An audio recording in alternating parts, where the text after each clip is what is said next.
Goeiedag en welkom by die tweede uitsending van Die Papier Praat. Ons het vir jou 'n oorsig van die week se belangrikste nuus en verklap ook waarna jy kan uitsien in môre se uitgawe van Die Papier. Ek is Daniella van Heerden.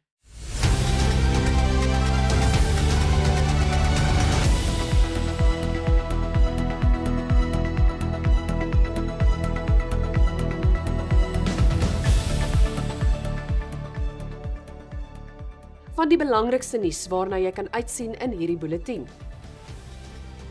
7 mense wat daarvan aangekla word dat hulle langafstand busoperateurs die afgelope 5 jaar geïntimideer en afgepers het, bly agter tralies. Ten spyte van 'n nasionale waterkrisiskomitee en 'n nasionale wateraksieplan, bly talle stede en dorpe se krane droog. Die EFF-leier Julius Malema se naam het van dese week herhaaldelik in getuienis voor die Madlanga-kommissie opgeduik. Die Wes-Kaapse provinsiale regering moet opdok nadat 'n slaggat ernstige beserings vir 'n motorfietsryer veroorsaak het. 'n Nuwe entstof teen HIV is verlede week in Suid-Afrika bekendgestel, maar gaan dit die einde van die HIV-pandemie beteken? Ons het ook vir jou sportnuus. Jana Swart, ons sportaanbieder, gesels vanaand met ons uit Mexiko-stad, waar die Wêreldbeker sokkertoernooi vanaand afskop. Maar sy gaan nie net oor sokker gesels nie. Daar is ook rugby en cricketnuus en 'n kykie na Sondag se Comrades Ultramarathon. Ons begin met die afgelope week se grootste nuusstories, waaroor jy ook meer kan lees in môre se uitgawe van Die Papier. 7 mense wat daarvan aangekla word dat hulle na bewering verskeie langafstand busoperateurs tussen die Oos-Kaap en die Wes-Kaap geïntimideer en afgepers het, bly in aanhouding. Hulle is reeds in Maart in hegtenis geneem en het van dese week om borgtog aansoek gedoen.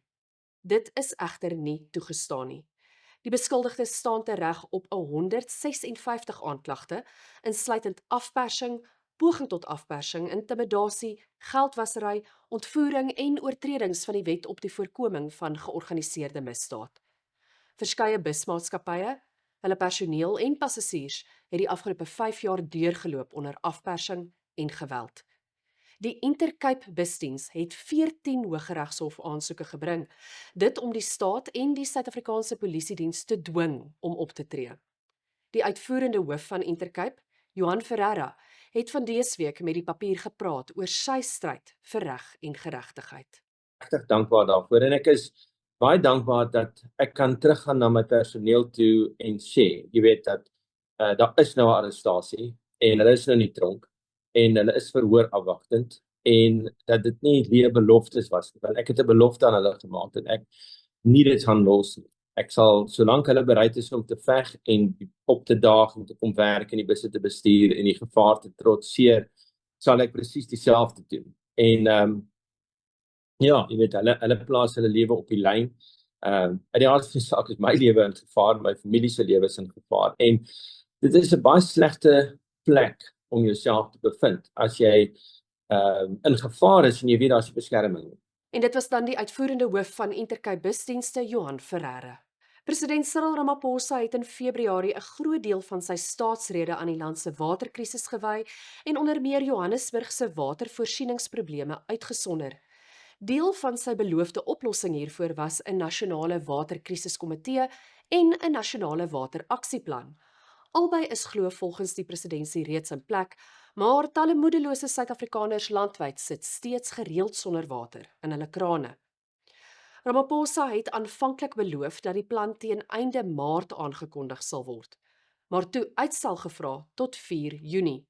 Hy het ook hierdie sperdatum misgeloop. Die Papier het gaan ondersoek instel om uit te vind waar trek die planne. Die EFF-leier Julius Malema se bande met 'n bekende sakeman en die geskorste adjunkhoof van die Suid-Afrikaanse Polisiediens, die SAPD, se misdaad-intelligensie-eenheid was van dese week in die kollig, dit by die Madlanga-kommissie. Mohammed Sayed, hy is 'n senior direkteur en mede-stigter van 'n omstrede tabakmaatskappy, het glo as middelman opgetree tussen Malema en generaal-majoor Feroz Khan. Die beweringe word gemaak in 'n beëdigde verklaring wat deel vorm van 'n dokument van meer as 700 bladsye wat hierdie week bekend gemaak is. In die dokumente is daar beweringe teen Malema, teen Khan en Sayed.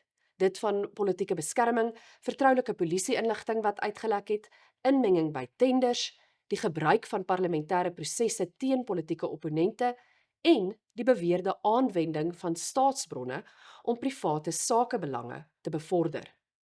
En in môre se uitgawe van die papier berig ons volledig oor die beweringe en praat met kenners oor die gevolge wat dit vir die EFF kan inhou.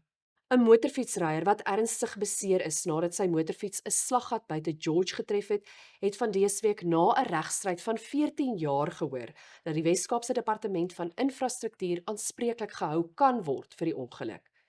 En dit beteken Christian van Staden kan sy regskoste en verliese wat hy weens die ongeluk gelei het van die departement eis. Die omvang van die skadevergoeding moet nog bepaal word. Die uitspraak is wyd verwelkom.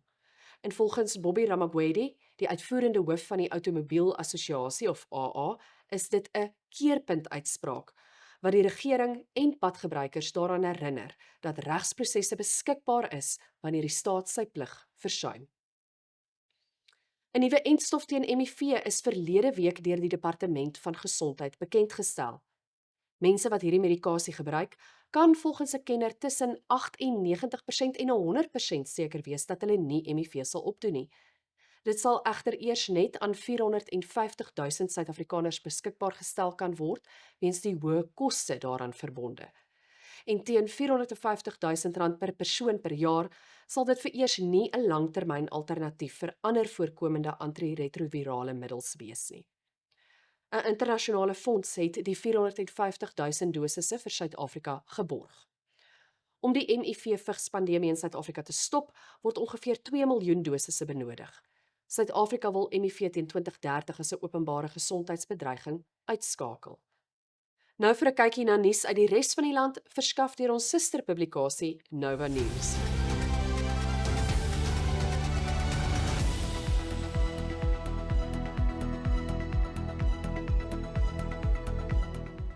Die nuwensgewende organisasie Gift of the Givers verskaf steeds ramphelp in die Kouga-streek. En dit volg nadat 2 vloede binne 30 dae talle gesinne dakloos gelaat het. Die jongste vloed was op 3 Junie. Gift of the Givers se spanne werk saam met spanne van Kouga munisipale rampbestuur in Andrieskraal, Thornhill, Hankie en St Francis Bay. Die organisasie het komberse, slaapmatte, toiletware en babaprodukte in die gemeenskappe versprei. En hulle verskaf ook daagliks 2 warm etes aan inwoners. Skaapstertjie met 'n wit sjokolade sousie, bosvark Russian met rissie en perskestukkies en springbokbout gevul met maalvleis, olywe en olyfolie toegedraai in netvet. En wat van 'n happie buffel of krokodil?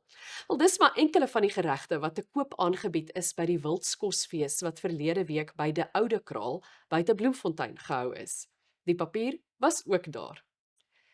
3 mense is in die KwaZulu-Natal afdeling van die Hooggeregshof in Durban skuldig bevind aan die ontvoering en moord op die bekende Britse plantkundiges Dr. Rodney Saunders en Dr. Rachel Saunders in 2018.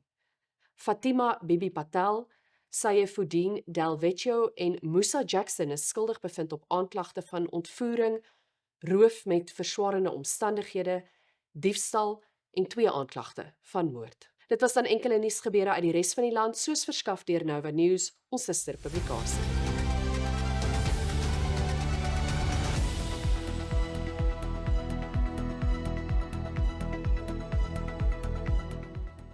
Dit was dan ons belangrikste nuusstories vir hierdie week, maar daar is nog baie meer interessante nuus in van dese week se uitgawe van die papier.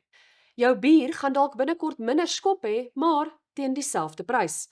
Lees meer oor voorgestelde veranderings aan Suid-Afrika se alkoholbelastingraamwerk. Motoriste met etolskuld kan uiteindelik daarvan vergeet. Dit volg na 'n kabinetsbesluit verlede week om hierdie skuld af te skryf. Ons gesels met Quentin Adams, die man wat bekend staan as die Shack Builder. Hy's 'n kliniese sielkundige van beroep, maar hy glo dat hy 'n groter verskil kan maak deur mense van 'n ordentlike dak oor hulle kop te voorsien. En as jy meer wil uitvind oor ons rubriekskrywer Koos van die Waterberge, maak seker jy lees môre se uitgawe van die papier. Nou vir 'n kykie na die groot sportnuus vir hierdie week en die naweek wat voorlê. Jana Swart, wat tans in Mexiko is vir die Wêreldbeker sokkertoernooi, vertel meer.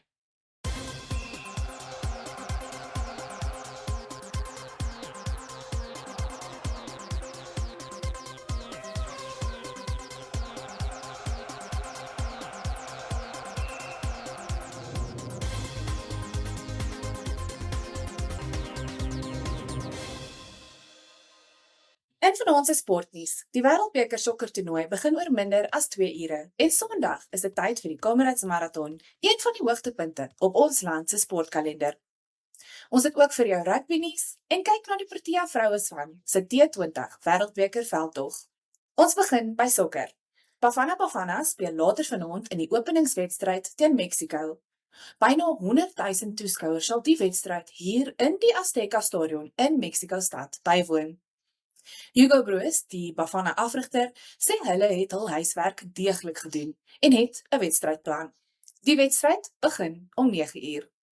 Hier in Mexiko-stad, van waar ek die voorreg het om vanaand uit te saai, heers 'n feestelike atmosfeer. Nou vir 'n kykie na die Comrades. Sondag se 99ste Comrades Ultramarathon se pryspot beloop meer as 8 miljoen rand.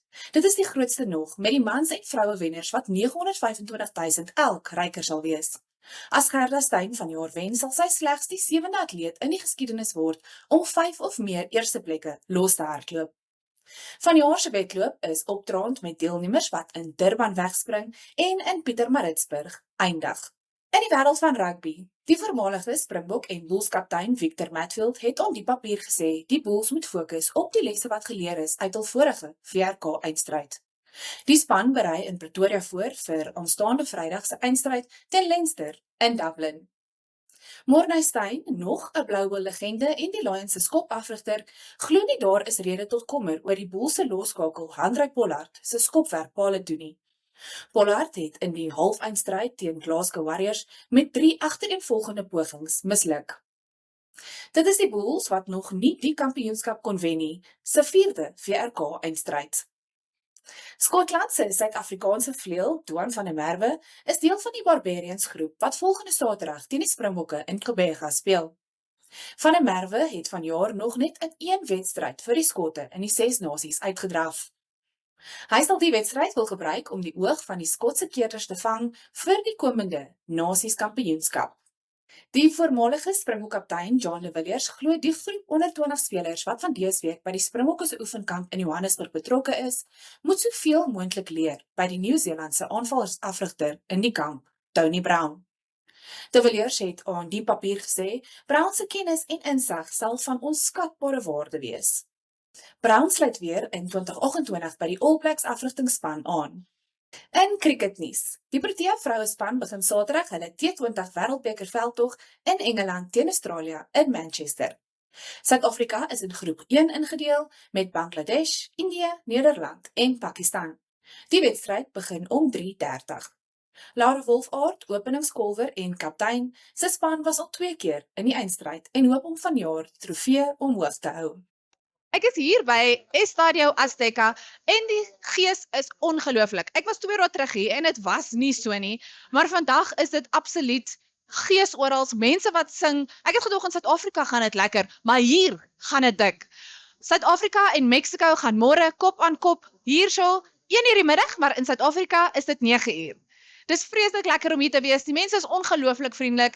In Mexiko, die kos is baie lekker, die tequila is net so lekker. Maar meestal die gees met die sokker. Oral in die stad is dit prentjies van sokker, foto's van sokkerspelers, sketse. En dit is net 'n voorreg om ons manne hier te sien speel op hierdie stadion wat so 'n geskiedkundige stadion is. Ek is Jana Swart vir die papier praat. Ek moes ook tog tyd maak vir die lekker dinge in Mexiko. Ek is besig om esquites te eet, dit is mielies, op die vuur gebraai met mayonaise en dan kaas, queso, die kaas hier van Mexiko, bietjie chili, nie te veel chili vir my nie. En dan is dit ook net reg om 'n Corona van Mexiko te drink wat die Mexico vlag op het. Die skaatsplankryer Jason of Jay Van Poppel van Los Angeles het onlangs Suid-Afrikaners se harte gesteel toe hy deur Suid-Afrika gereis het met sy skaatsplank. Jay se reis uit Kampala in Uganda tot in Kaapstad het net minder as 4 maande geduur. In Johannesburg het sy pad gekruis met die van Jerome Joel, 'n werknemer van die Winnie Mabaso Stichting se kinderhuis. Jerome het van Johannesburg tot in Kaapstad agter hom aangery met die stigting se voertuig en die twee mans het groot vriende geword. Jay het in 'n vroeëre onderhoud met die papier vertel dat Suid-Afrikaners se gasvryheid en vriendelikheid hom uitgebal het. Die wêreldbekende skaatsplankryer het al 3 langafstand-avonture met sy skaatsplank aangepak om geld in te samel om sy liefde vir skaatsplankry met minder bevoorregte kinders te deel. Van Poppel het sy Suid-Afrikaanse vriend van dese week met 'n splinternuwe motor verras. Hy het uit Londen aan die papier vertel hoekom hy dit graag wou doen. So when Jerome started following me, he started telling me about his situation with his car. As we got to know each other, he just started talking about that. And, as my social media following started getting higher, I just thought by the end of the trip, it'll be cool to surprise him with something like this. And if I could do something so simple as just like, posting on my platform and seeing what happens. And it wasn't really anything I was going to lose. But it was really cool how Volvo reached out and did that. But yeah, I was really grateful that I could, be in a position as such as having all my followers, come and just also tag them, so I felt like it was all of us who kind of helped them out. And I believe Jerome's going to do good things with this car. I know he's going to help his family. He's going to help the community at Winnie Mabaso Foundation. And it's just a really good, happy ending of the story. If I could help someone out like that by just posting something or after my journey, it's like, why not, So I had a blessing of a time doing that.